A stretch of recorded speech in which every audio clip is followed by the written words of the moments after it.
Christopher Nolan's The Odyssey, another testament to a man synonymous with genius and time, but odd, see a trailer with more dislikes than YouTube Rewind. The face that launched 1,000 ships has downed 700,000 thumbs. But on Friday, July 17th, those thumbs won't turn into middle fingers, but 2 thumbs up and a bow for a cinematic master, who we are wrong to question why he cast her or him. Here's why Nolan's epic deserves an epic apology. Lupita Nyongo checks every box. In Homer's epic, the most beautiful woman on earth has nice cheeks. Lupita's cheeks are out of this world, as radiant and ravishing as the moons of Jupiter. No wonder Paris, the Trojan prince, launched 1,000 ships to rescue her. The bulge in his pants must have resembled the Eiffel Tower. Helen is lovely haired. Lupita's hair is so lovely, it's barely there. A woman of such beauty does not folly over follicles, she lets her face do the talking. Yet fret not, in the main trailer she has the mane of a Greek goddess. What man wouldn't sail to the ends of the earth for one night with this woman? Homer was no homosexual. Helen was the dream of every red-blooded male who ever laid eyes on her, even this one. A long flowing robe. Helen wasn't just a pretty face, she was a woman of the catwalk. A pretty woman. When she strolled into town, heads turned like the exorcists. In Nolan's Odyssey, Lupita is dressed like a black cat. She has an air of poise, a quiet dignity. She wears a robe so dull it dulls your senses and says, Paris should have turned the ships back and brought more. Where's Anna Wintour? This gown belongs in Milan. In Homer's epic poem The Iliad, he writes Helen is white-armed. At first glance, that seems impossible, but on closer introspection it makes complete sense. Under her gown, Helen has the arms of Michael Jackson. The man in the mirror had vitiligo, a skin condition that changes the pigment of your skin. A vital piece of the Odyssey's plot will be Helen of Troy rolling up her sleeves and showing the world that it don't matter if you're black or white, it's alright to be both. Christopher Nolan is a colorblind genius. On July 17th, his genius plot device will launch 1,000 apologies. Yet, the one who should be saying sorry is Homer. So Homer, how do you feel about the screen time given to these women, considering how little you spent with them?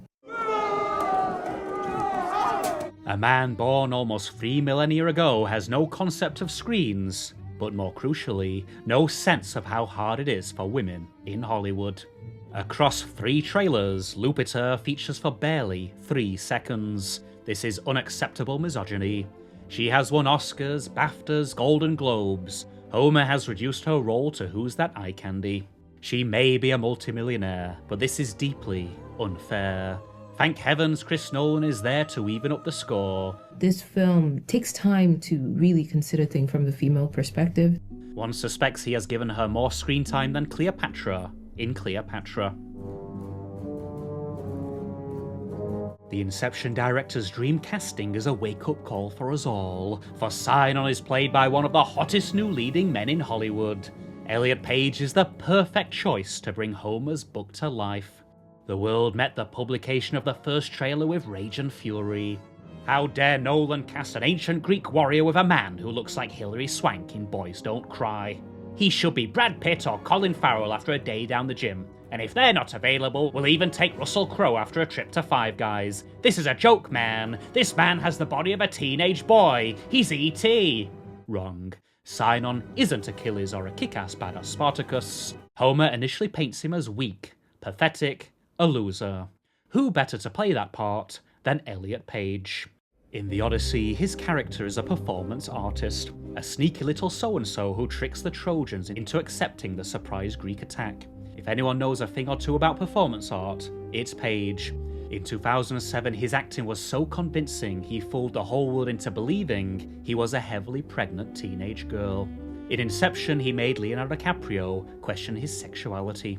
Playing a liar like Sinon will be easy for a man who has spent his whole life living a lie.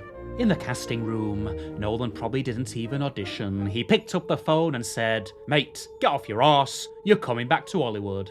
The result? Elliot's just terrific, and I just thought this was such a great part for him.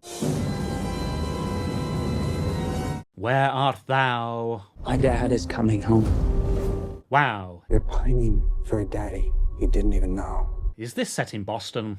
Let's go! People expect ancient Greeks to sound like they're in a Shakespeare play. Men rise and fall like the winter wheat, but these names will never die. In reality, they sound like modern Americans playing video games. My dad. Daddy. Oh, that's right. Yes, go cry to your father, you little weasel. Let's go! The problem with using archaic ancient language is twofold. It discriminates, and it irritates. Dateless bargain. I don't even know what that means. The average cinema goer does not want to consult the Rosetta Stone every time Anne Hathaway loses her puppy. If Matt Damon sounds like Laurence Olivier, the audience will scream, English! Matt Damon. Nolanese makes you feel at ease. His dialogue dials in the comfort. Instead of an academic challenge, you are challenged not to laugh. A choice between racking your brain and hacking up a lung is easy. What do you want to know? What? Nolan strips away all pretense, suspends the suspension of disbelief, and firmly lets you know you're watching a Hollywood movie. In essence, he has done a reverse Inception. The dream is over, it's time to wake up. This is a movie for the everyman. And woman. The language as well is very more way of speaking. I mean, you say dad rather than father. Sure. Because I wouldn't have even said father back in the day, would I? I would have been Greek. No, you would not, Tom. You would have said, Chris, are you taking the piss? Great Scott, it's Travis Scott. Nolan is no stranger to cameoing musical genius in his productions. David Bowie as Nikola Tesla, Harry Styles as Harry Styles, and now Travis Scott as the Bard. The response to Nolan has been swift from some. What a bastard. That's a mistake. Do not mistake Nolan's masterstroke. It is clear the maestro director was so enamored by Scott's WrestleMania main event run-in that he had to get some for himself. Scott was so charismatic, so intimidating that it broke John Cena's character. Now, it has broken Nolan. If the audience was still under any illusion, had any last crumbs of belief, Travis Scott as the Greek William Shakespeare will break it for the better. The focus is the filmmaking, the genius at work, not the story. Thanks, Chris. Many years from now, people will debate, what was the genius director's worst movie? The one where he got lost in a sea of his own pretentiousness? The answer will be easy. Tenet. The Odyssey will never make you say Odyssey, because it is a misunderstood masterpiece that will finally be understood this coming Friday. All hail our cinematic social justice lord and saviour, Sir Christopher of Hollywood. Sack of wine.